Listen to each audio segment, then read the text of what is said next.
जादुई तोता। एक छोटे से गांव में एक गरीब परिवार रहता था। उस परिवार में रामू और उसकी बीवी सीता उसके बेटे चिंटू के साथ रहते थे। उसी गांव में एक तोता भी रहता था। उसका नाम था रघु। वो किस्मत का धनी था।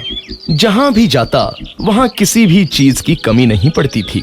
एक दिन रघु उड़ते उड़ते उस गरीब परिवार के घर गया। रघु सोचता है, अरे वाह, लगता है यहाँ आज बहुत अच्छा खाना मिलेगा। मैं पेट भर के खाऊंगा। वो एक कटोरी में रखे अमरूद देखता है। अरे वाह, अमरूद, मुझे तो ये बहुत पसंद है। मैं तो इसे पेट भर के खाऊंगा। रघु तोता अमरूद खाने ही लगता है। तभी सीता रघु को अमरूद खाते देखती है तो गुस्सा हो जाती है और उसे वहां से भगा देती है। भाग यहाँ से, न जाने कहां से आ जाते हैं। मैं तो परेशान हो गई हूँ इनसे। सीता के भगाने के बाद रघु चुपचाप से एक कोने में रहता है। धीरे धीरे उस परिवार की बरकत होने लगती है। एक दिन रामू और सीता खाना खाते वक्त बातें करते हैं। आजकल हमारी बहुत तरक्की हो रही है, काम भी अच्छा चल रहा है। रामू कहता है। इस पर सीता कहती है, सच कहा, भगवान हमेशा ऐसे ही हम पर मेहरबान रहे। बेटा चिंटू भी कहता है,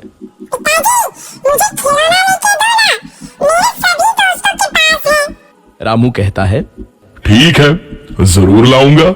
सीता कहती है, कितने खुश है सब, मेरे परिवार को किसी की नजर ना लगे। एक तरफ ऐसी बातें होती हैं तो दूसरी तरफ रसोई में रघु तोता भी अमरूद खाते रहता है। मजा आया, अमरूद खाया, मजा आया, अमरूद खाया, मजा आया। तभी सीता रसोई में आती है और रघु तोते को अमरूद खाते देख बहुत गुस्सा होती है। सीता रघु को बाहर निकालने के लिए पिंजरे में अमरूद रखती है। रघु जब अमरूद खाने लगता है तो पिंजरे का दरवाजा बंद हो जाता है और वो उसमें फंस जाता है। मुझे बाहर निकालो, मैं यहाँ फंस गया हूँ, मुझे बचाओ। अगले दिन सीता पिंजरा उठाकर बाहर दूर उस रघु को छोड़ देती है। रघु के जाते ही उनके घर आई बरकत धीरे धीरे कम हो जाती है। उन्हें बहुत घाटा होता है। सीता कहती है, ये क्या हो रहा है? अचानक इतना कैसे बदल गया? अभी तक तो सब कुछ अच्छा चल रहा था। रामू कहता है, लगता है भगवान हम पर रूठ गए हैं। चिंटू भी कहता है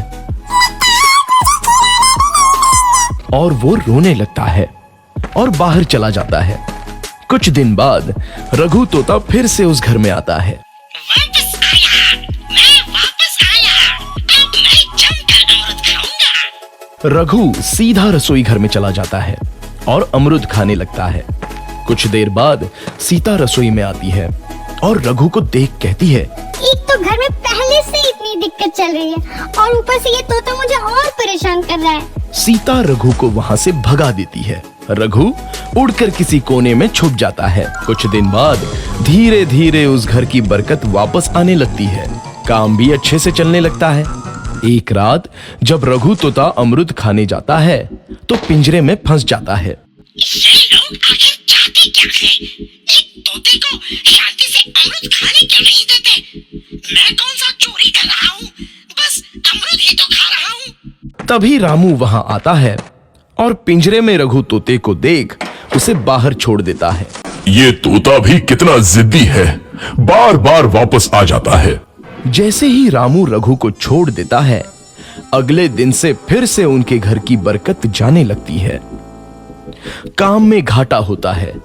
किसी को समझ नहीं आ रहा था कि ऐसा क्यों हो रहा है। रघु तोता घर आता है तो अचानक बरकत आती है और जब रघु तोता को बाहर निकालते हैं तो बरकत चली जाती है।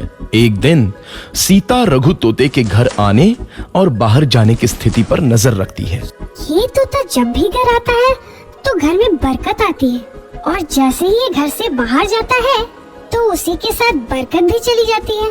कहीं ये जादुई तोता तो नहीं है? अगली बार जब ये तोता घर आएगा तो मैं इसे कहीं नहीं जाने दूंगी। सीता रघु का बहुत इंतजार करती है, लेकिन रघु तोता दोबारा उस घर में कभी नहीं आता।